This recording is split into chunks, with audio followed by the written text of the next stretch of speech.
देश ने पीओके को लेकर कर ली पूरी तैयारी। चीन पाकिस्तान ने तमाम हथियार किए तैनात। दोनों देश बड़ी साजिश को देना चाहते हैं अंजाम। दोस्तों, देश के लोकसभा चुनावों में पीओके का मुद्दा गरमाया रहा।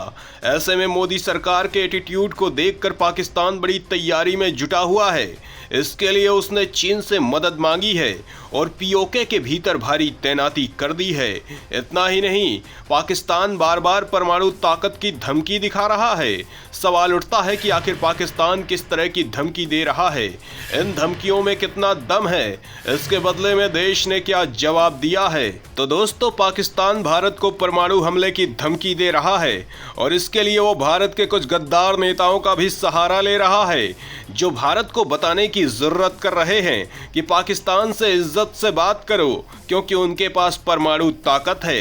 इसके बदले में भारतीय जनता पार्टी के फायरब्रांड नेता और उत्तर प्रदेश के मुख्यमंत्री योगी आदित्यनाथ ने कहा है कि भारत के परमाणु हथियार फ्रीज में रखने के लिए नहीं है। दोस्तों, इसी बीच पाकिस्तान ने भारत को धमकी दी है कि वो नो फर्स्ट यूज की पॉलिसी को नहीं मानेगा। सवाल उठता है कि आखिर इस मामले में वो कितना सक्षम है, कितनी तकनीक है इस भिखारी मुल्क के पास। तो दोस्तों, ताज़ा रिपोर्ट के मुताबिक पाकिस्तान तेजी से अपनी परमाणु ताकत को बढ़ा रहा है और हर साल नए वॉरहेड को अपने परमाणु जखीरे में शामिल कर रहा है।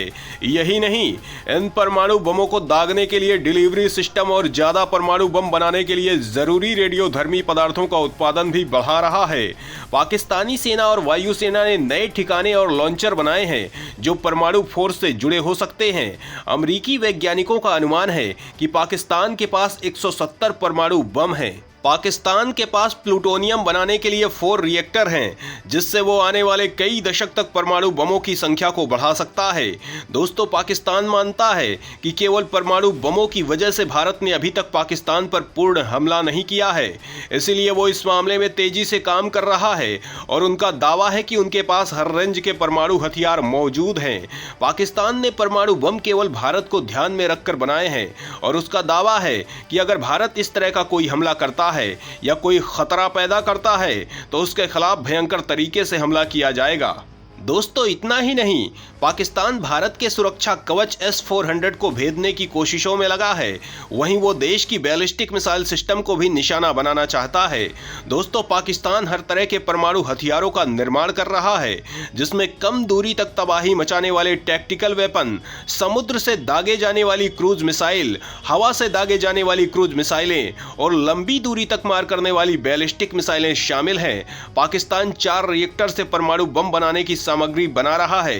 इसमें सबसे ज्यादा अहम कहूटा यूरेनियम संवर्धन प्लांट है। बड़ा सवाल है कि पाकिस्तान के पास किस तरह की मिसाइलें मौजूद हैं, इनकी क्या क्षमता है। तो दोस्तों, जमीन से हमला करने के लिए पाकिस्तान के पास अब्दाली, गजनवी, शाहीन, गौरी, नस्र, अबाबील, बाबर जैसी मिसाइलें हैं। शाहीन 3 मिसाइल की रेंज 2750 किलोमीटर तक है। ये मिसाइल भारत के किसी भी इलाके तक हमला करने में सक्षम है। वहीं मिराज जेट 2100 किलोमीटर तक मार कर सकते हैं। वहीं समुद्र से भी पाकिस्तान ने हमला करने की ताकत हासिल कर ली है। पाकिस्तान के पास बाबर 3 SLCM है, जिसकी मारक क्षमता 450 किलोमीटर बताई जाती है। वहीं भारत की बात करें तो नई दिल्ली के पास 164 के करीब परमाणु बम है। भारत पाकिस्तान के किसी भी इलाके में तबाही मचाने की क्षमता रखता है। दोस्तों, वहीं पाकिस्तान भीख में मिले पैसों से अपने हथियारों का जखीरा भी बढ़ाने में लगा है। इस बीच चीन भी उसके साथ खड़ा है। वहीं चीन खुद सीमा में बहुत बड़ी समस्या है और जंग के लिए तैयार है। ऐसे में देश की सेनाओं में तमाम हथियारों की जरूरत है और नई सरकार आने पर यह जिम्मेदारी किसी भी सरकार की प्राथमिकता हो सकती है। सवाल उठता है कि आखिर देश की सेनाओं को किन हथियारों की जरूरत है, इनकी आपूर्ति के लिए क्या काम किया जा रहा है, सरकार को किन मामलों में तेजी से करना होगा काम। तो दोस्तों, इस बारे में जानने के लिए बने रहिए हमारे साथ आखिरी तक। वायुसेना को खतरनाक विमानों की करनी होगी आपूर्ति। बेहद जल्द तैयार करना होगा तीसरा एयरक्राफ्ट कैरियर। 5वीं पीढ़ी के विमान की दिशा में तेज करने होंगे कदम। दोस्तों, देश की ताकत की बात करें तो इसका अंदाजा तो खुद अमेरिकी खुफिया एजेंसी नहीं लगा पा रही है। भिखारी पाकिस्तान इस बारे में क्या ही जानेगा। लेकिन भारत के परंपरागत हथियारों की बात करें तो देश के रक्षा विशेषज्ञों का मानना है कि देश को 42 स्क्वाड्रन लड़ाकू विमानों की जरूरत है और देश के पास फिलहाल 31 लड़ाकू जेट स्क्वाड्रन ही मौजूद हैं। नई सरकार के आते ही इस मामले में तेजी से काम करना होगा। देश समंदर की सुरक्षा के लिए 26 राफेल मरीन खरीद रहा है। चुनावों की वजह से इसमें डिले हुआ है, लेकिन सरकार को तुरंत ही कदम उठाना पड़ेगा। हालांकि ये डील बिल्कुल अंतिम चरण में है। वहीं देश 5वीं पीढ़ी का लड़ाकू विमान एमका बना रहा है, लेकिन चीन और पाकिस्तान इस मामले में आगे बढ़ चुके हैं। चीन के पास 2 5वीं पीढ़ी के लड़ाकू विमानों का जखीरा है, जिसमें J-20 और FC-31 है। FC-31 अभी विकास की प्रक्रिया में है, लेकिन पाकिस्तान ने पहले ही इसे खरीदने का ऐलान कर दिया है। वहीं पाकिस्तान तुर्की के साथ मिलकर भी इस मामले में काम कर रहा है, लेकिन भारत अभी इस मामले में पीछे है। इसे लेकर बेहद तेजी से काम करने की जरूरत है, क्योंकि हाल में ही चीन ने देश की सीमा के बिल्कुल नजदीक अपने J-20 विमानों को तैनात करके अपनी मंशा साफ कर दी है। ऐसे में देश के पास भारी तादाद में अत्याधुनिक लड़ाकू विमानों की जरूरत है। हमारे पास 4.5 जनरेशन का राफेल फाइटर जेट मौजूद है, जो बेहद ताकतवर है, लेकिन फिर भी 5वीं पीढ़ी का लड़ाकू विमान देश की सुरक्षा के लिहाज से बहुत ज्यादा जरूरी है। इसके लिए सरकार बनते ही बहुत तेजी से काम करना होगा। तकनीक से लेकर कलपुर्जों के लिए काम करना होगा। दोस्तों, वहीं देश ने स्वदेशी एयरक्राफ्ट कैरियर को लेकर क्षमता हासिल कर ली है, लेकिन देश को एक और जंगी जहाज की जरूरत है। इसका जल्द निर्माण करना होगा, और जब देश इस मामले में खुद सक्षम है तो इसके लिए बजट की जरूरत होगी, जिसके लिए सरकार को किसी भी तरह से कदम उठाना ही पड़ेगा। वहीं रक्षा विशेषज्ञों का मानना है कि अगर देश लंबे वक्त तक इस मामले में काम नहीं करेगा तो इस मामले में देश अपनी निर्माण की क्षमता खो देगा।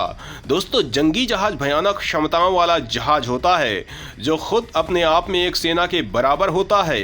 इसकी तैनाती का मतलब है कि ये अकेले ही किसी देश की सुरक्षा व्यवस्था को तबाह कर सकता है, क्योंकि इसमें भारी तादाद में लड़ाकू विमान तैनात होते हैं और इन विमानों में परमाणु क्षमताओं वाली मिसाइलें भी तैनात होती हैं। और देश ने जिस तरह के एयरक्राफ्ट कैरियर को लेकर आगे बढ़ने का फैसला लिया है, उसके अंतर्गत इसमें 55 फाइटर जेट तैनात करने की योजना है, जो देश की सुरक्षा व्यवस्था को अजेय बना देगा। दोस्तों, हिंदुस्तान एरोनॉटिक्स लिमिटेड भारी तादाद में तेजस विमानों और तेजस के अपडेटेड वर्जन को बनाने में लगा है, जिसके लिए सरकार ने ऑर्डर दे रखा है।